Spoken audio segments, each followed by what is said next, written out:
Next, from Springfield, State Representative Norine Hammond speaks at the annual meeting of the State University's Annuitants Association on legislation to fund higher education and keep Illinois students from leaving the state for college. This runs about 35 minutes.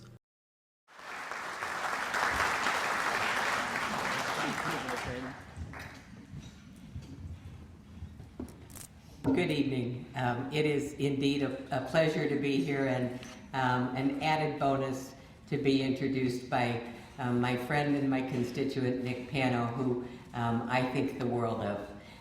I am very, very fortunate, I believe, to have the SUAA representation in the 93rd District that we have. As Nick mentioned, I am Representative Norine. Hello, Norine. I didn't see you. I am Norine Hammond. I represent the 93rd District. It includes all or part of 8 counties in west central Illinois. Geographically, it's one of the largest districts in the Illinois House, and fortunately, I love to drive. So that's a very good thing. I'll give you a little bit of an overview of where we've been, how we got here, and try to touch on some high points, because I really and truly think that this year we really do have some high points. So as you know, we struggled for a number of years with not just a budget, but certainly with a balanced budget. And I am very pleased that this year we indeed have a balanced budget, and couldn't be happier for that. Many of my colleagues will bemoan the fact that they were not part of the budget discussion, and yes, in fact, that is very true. But we have folks on the far right who absolutely their desire was to just blow the whole thing up. And then we have folks on the far left that we couldn't possibly spend enough money. So it was very important that we have a core group, and I think that the process worked very well. We are taking in revenues of about $38.520 billion this year, and we are spending 38.5, so we're getting pretty close. But I think that the budget negotiations were very thorough, I will say. Did everybody get what they wanted? Absolutely not. If we had gone on a trajectory of where we were, we would be spending about $1 billion more than that. And so we knew that that was not going to be possible. You know, I would be on a phone call one day while I was not part of the core group of the budget folks. I was very much in the mix and in the know, and I would get a call and say, okay, we're $900 million apart today. And I'd go, well, that's not a balanced budget, so we got a little work to do. And then the next call would be, well, you know, we're supposed to give $350 million into K through 12 this year. Some folks are thinking maybe we could fudge on that a little bit, and I'd go, no, we can't do that. We just put this formula in, and we've got to move on it and do the right thing. So it was very, very gratifying that at the end of the day, everyone, both sides of the aisle, both chambers, the leaders and the governor came together and agreed on this budget. And we were able to do some things for higher education that I am very proud of. We have a long way to go. And I think that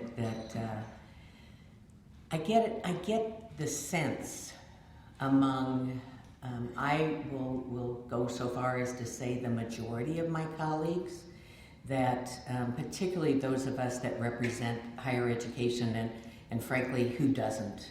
If you are alive and breathing and a legislator in the state of Illinois, you surely have a community college. So I get the sense that there is now a new drive. We've addressed the K through 12 education funding model. And so now there is this desire, well, it worked for that.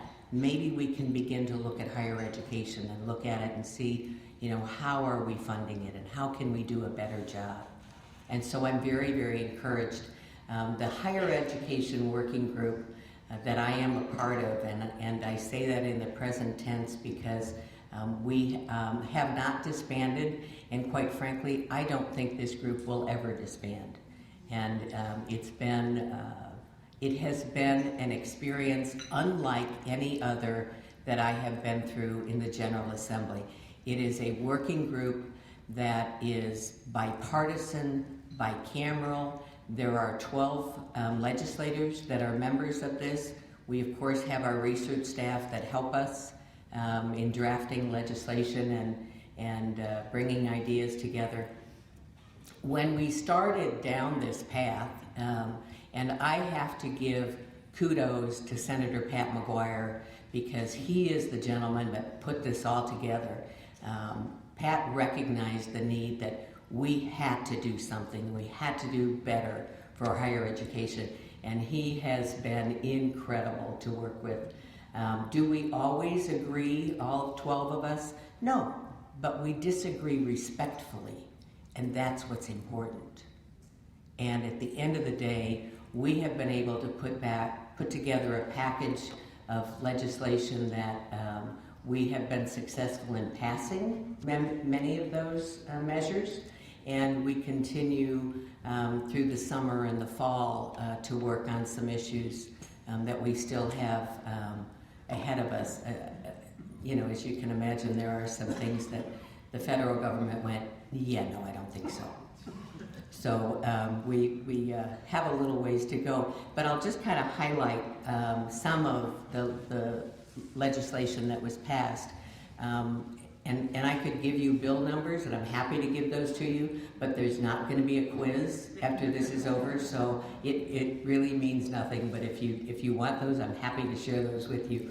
But one of the first, and there were several pieces I think that were very important. We started down this path trying to direct our attention to our Illinois students and how can we attract our Illinois students to go to school in Illinois and stay in Illinois.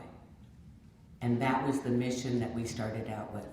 So one of the first things we did was a piece of legislation that requires the institutions, be it a four-year or a community college, once a student has accumulated 30 credit hours, they have to make every effort they possibly can to put an advisor together with that student so that they can advise them on what their path is going to be going forward. It has been proven time and again that if you can get that student early, that is definitely helpful towards that. It also has a reverse transfer, so it directs IBHE and ICCB to get with a student. Oftentimes we see a student that goes from community college into the four-year, and for one reason or another they do not finish. Many reasons, but they do not finish. So this allows for a reverse transfer. So that student can go back to the community college and receive an associate's degree from the community college, so they are not left with nothing. They may, after that, receiving that associate's degree, go on to a four-year, but they have something that they can present to an employer. and we think that that's going to be very helpful. We learned a lot when on this committee, learned a lot, but we limit our universities on their tuition waiver limit to 3%. Now, Eastern has what's called the Panther Promise, where they can go up to 10%. So we have stripped that tuition limit from the legislation, from the law, and now the universities have no limit on what they can offer as a tuition waiver. I'm hopeful is going to be very successful. We not only talked to our 4 years and our community colleges and IBHE and ICCB, but we brought in experts from across the country and said, here's what's happening in Illinois, can you help us? And these folks were phenomenal, just phenomenal. And they shared with us, well, here's what other states are doing, and here's a program that's working in this state, and we think it'll work for you. We also brought in the financial advisors from our universities and community colleges. Senator McGuire and I had a meeting with these folks that was very, very revealing, and I was pretty stunned, and he was equally as stunned.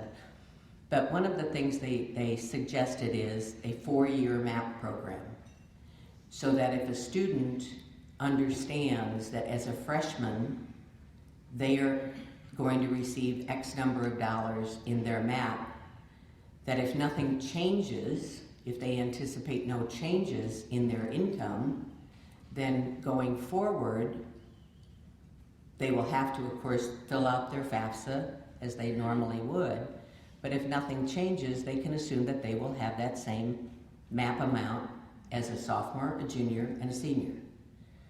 This was something that the financial advisors thought was going to be extremely helpful. We also did a resolution.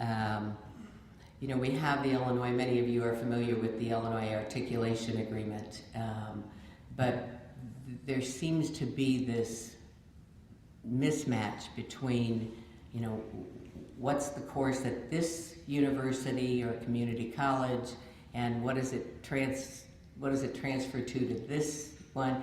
And it's just, so what we are encouraging all of higher education institutions to come to some kind of an agreement on what those courses are, how do you number those courses, so that a student understands, if I take this class here, I know that it will transfer over here, because I can also get on their websites and it's going to be there. So we are leaving that up to the institutions of higher education to work that out amongst themselves under the direction of ICCB and IBHE. So we're hopeful. Sometimes it's easier to just give folks the encouragement rather than put the hammer down on them and make something mandatory. So we're hopeful. We're very hopeful with that.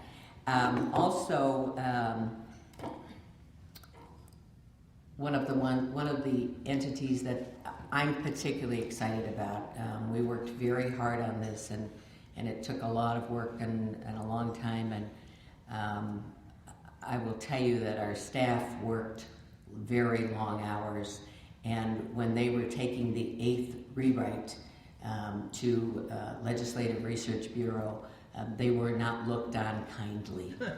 So it was a little bit of a challenge, but we have instituted a program that the acronym is AIM High. Basically, it is an academic institutional match. So the state put in $25 million in this budget.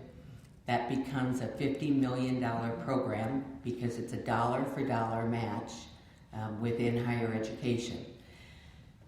We kept hearing from states, particularly states surrounding us, well, they're giving students $3,000 to come to Iowa. she's got a B average, and Iowa's going to give her another $3,000. So this allows our institutions to say, we want you to be our student. So I'm going to give you an extra $5,000. I can tap into the $25 million from the state for half of that, $2,500, and then do an institutional match for the other $2,500. We are very hopeful. You have to be an Illinois student. We would like it to be merit-based. You have an income limit of $150,000, but we're giving the institutions the leeway to set up their criteria. It has to be on their websites, and every year we're going to go back and look at it. And so we think that this is going to be a win-win for our Illinois students. We have seen it in other states. It has been extremely successful. Everybody has a different acronym for it. I give Representative Katie Stewart credit for AIM High. She was we were all on AIM, and we didn't think it was quite enough, and then Katie snapped into AIM High, and it was like, okay, yeah, you had too much coffee this morning, but that's okay. And the final piece is a task force that, and I hate those two words. Those are two of the worst words in the English language, task and force. I'll get notices about task forces, and I'll say to my assistant, am I on that one? Yeah. How many more can you be on? But I think this one is going to be extremely helpful, and I'm hopeful very successful, because it will determine how public high school students' career and college data can be collected and shared amongst all institutions of higher education. And then those findings will come back to the General Assembly. The reason that we had to do this as a task force is we ran into some issues with the federal government on what kind of data we could and could not collect, and I get it. So this way, by doing a task force, we are hoping to get into it a little deeper and find out exactly what our parameters are, but basically, how do we get to these students? And one of the things that we found particularly stunning in talking with higher education across the state of Illinois, that with the summer meltdown, and we said, well, where are the students going? And the response was nowhere. Nowhere. That's not acceptable. It's just not acceptable. And they're going nowhere because, frankly, they just can't afford it. And they're not sure that they're going to be able to be employed when they're finished. So we're going to do everything we can to address those two main issues and make it more affordable and be sure that they are on a career path when it's over. So where are we going from here with this group? We have not just looked at the student, while that is certainly our focus, but we're also looking at how can we help higher education? What can we do to make it less regulatory on our 4 years and certainly our community colleges? And one of those is certainly the world of procurement. That's such a dirty word, but there has been much pushback on efforts that we have tried to change many of our procurement regulations. We're not giving up, and we are going to certainly find some kind of movement forward in that arena. The other area that I have been working diligently on is the COPS, or the certificates of participation for the universities. We would like to double the debt limit for our universities across the state, and give them the power to decide and act on what they feel are their projects that are most important to them. As you can imagine, I am probably not on CDB's Christmas list anymore, but I think that it's important that we allow our universities, they've got the talented people in place, they know what's important, they see the leaks and the deferred maintenance day in and day out. So by allowing them to make those choices and address those issues, I think is extremely important, and giving them a higher limit than they have had for many, many years. The other area that has been discussed, I think it's going to take a lot. People are excited that we have a new funding formula for K through 12 education, and can we come up with something similar to that for higher education? Maybe. I don't know, but I think it's going to take a lot of discussion, and certainly a lot of people that are in the know, perhaps are in states where they are doing this, and see what their outcomes have been. When you represent a university like Western Illinois University, and then I have a colleague that represents University of Illinois at Champaign, they're like gun-ho, oh yeah, let's go for it. And I'm like, well, we might want to tweak it a little bit. So, but it's an ongoing conversation, but I will say that this group, as I mentioned, has been very, very successful, and nobody's tired, and I think that that's very important. So I think there is a lot of energy in the room, and certainly when we get together and meet, that energy is very evident. So I think that there are good things to come for higher education in the state of Illinois. I'm very hopeful that we as a state can get behind that effort as well. So not just the $25 million that went into the AIM High program, the 2% across the board increase, could we do better? Sure we can. And I think as we move forward, I think that there will be that priority, because we're going to see that in fact we are keeping our Illinois students here in Illinois. So I'm pretty excited about it. But thank you very much. I'd be remiss if I didn't say my husband Leonard is here with me this evening, and very grateful for the company, and certainly the company going home. But thank you so much. Thank you. Appreciate it. I have a short thing. The political climate is so weird this year. How do you think these changes that you put in are going to be kind of next year? I'm not asking who's going to win, who's out here, but do you think that these are things that will carry on in Illinois after we get through the politics of this year? With this particular group, I am very hopeful that the answer is yes. There's no partisanship in this group. I think that's the part of it that is so refreshing. The focus is how do we keep our Illinois students in Illinois, and how do we improve higher education in Illinois? So there really is no partisanship at all. So I'm hopeful.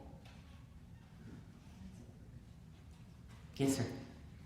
Where are universities going to get their half of the AIM High funding? You mentioned the 5,000, 2,500. Sure. 2,500. Is that going to come out? Where's that money going to come from? Because if it comes from donations, fine. But if it comes from tuition revenue,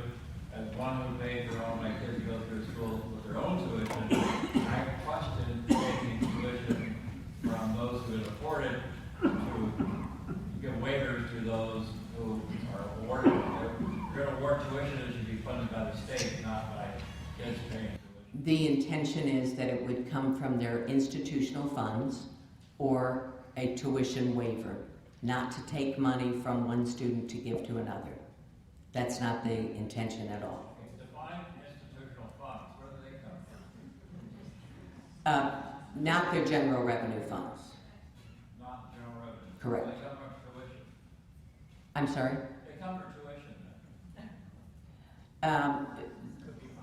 then. They could be donor funds, scholarship funds that the institution has.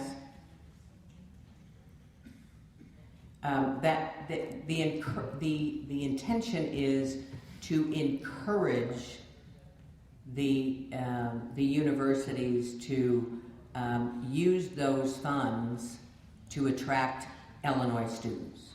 I understand the tuition. My question is, who's going to pay for it? If you're taking it out of tuition revenue, then I think a lot of people will object to that. It's standalone scholarship funds, what we call institutional funds. They're funds that they would use, other than tuition funds, to bring students in and give them extra scholarships. Yeah. I have a question. Okay. Did I usurp something? That's okay. That's all right. We'll come back. I just thought of this while you were speaking, so I'm not sure I have this well thought out. But sometimes when you retire, you forget about certain things and you focus on other things with higher education and our own institutions. And I was at Eastern, Illinois University. Mm-hmm. There was a proposal I heard that, and I'm wondering if it was dropped because it's crazy, was that Illinois would be examined, each department or each major would be examined, and we would say, oh, Eastern has a great speech path program. You go to Eastern for speech path. Oh, Illinois State has an excellent communication studies department. So everybody who wants to study speech comm will go there. So that essentially each university would be an area of excellence for that. Tell me that has been dropped. I will tell you that I was never on that bandwagon because I believe that our institutions are the best judges of what they want their institutions to look like. That should be left up to the individual institution and certainly not something that the General Assembly passes. Well, and I just want to add, in case any colleague ever talks to you about this, for those of us in the regional, in the directional universities, people go to Eastern because they grew up in Charleston, Mattoon, Arcola, or whatever. Right. So there's a reason. They're not going to go to Northern because that's Northern, and they grew up in this area and they can't afford to do that. So the idea of saying, well, but Northern is where you can study your math program, they just want to get a degree. They don't really. And many of our students are not mobile. Exactly. They're not able to do that. So, I mean, at the very bottom, we need to be aware of that. Correct. Okay, Right. thank you. You're right. Yes. Do you know the rationale of funding IVG for community colleges but not universities? What's the rationale? Money? They flip a coin and say, okay, well, we're going to give money to community colleges, but we're not going to give it to universities. No, I think that if there is any rationale to that, and I'm not really sure that there is, I believe that it is the best bang for the buck. So the vets can get at least a start at a community college, and the funds will go farther. Well, I mean, the point is, years have been basically eating that money. Yes. I mean, it hasn't affected the veterans, they can still go where they want. Right. And it's the institutions that have been eating all this money, and it's a lot of money. A lot of money. It's a lot of money. And I don't think, you know. And it hasn't gone unnoticed. We have talked about that. I don't think the public knows that, because they realize, you know, No. our funding's being cut, plus, you know, we're basically giving all this education, and not that they don't deserve it, it's just that it's another burden on the institutions. You're absolutely right. You're absolutely right. Yeah. I wonder, are the legislators aware of the difficulties of the 3% rule? Because especially in K-12, you know, they're gonna have people do a step and add a activity, and they could be over 3%, and it's going to cause people to not do things that they would have otherwise done. And I think it's 3% is just really too tight, but.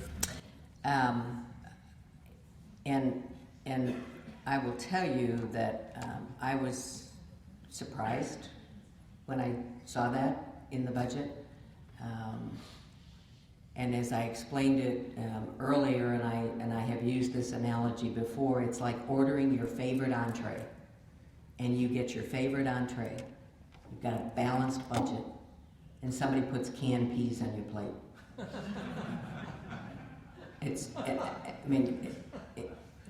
I was pretty shocked. The problem that I see with this is, you know, it's manyfold, but we have an incredible teacher shortage here in Illinois. Incredible. The district that I represent, it's really a struggle. I don't think this is helpful. I don't think this is helpful. So I'm hoping there's room for negotiation here. Thank you. Anybody else? Thank you all. Yep, wait. Just kidding. So, Springfield represents us, obviously. Illinois has some issues as far as higher education and a lot of other things. What is Springfield doing to petition the federal government in order to try and get some type of aid to help higher education in our state? Do you have any insight on that as far as what type of aid or what type of situations that you're doing for the federal government situation to try and help the Springfield and thus the state of Illinois? I can honestly tell you no. There is no discussion there. Do you think that's a problem? I think that it is a discussion certainly worth having. Absolutely. And I think perhaps where it needs to happen is with this working group. But it's a good point. I give you Godspeed in that situation. It's true. It's true. Thank you very much. I appreciate you.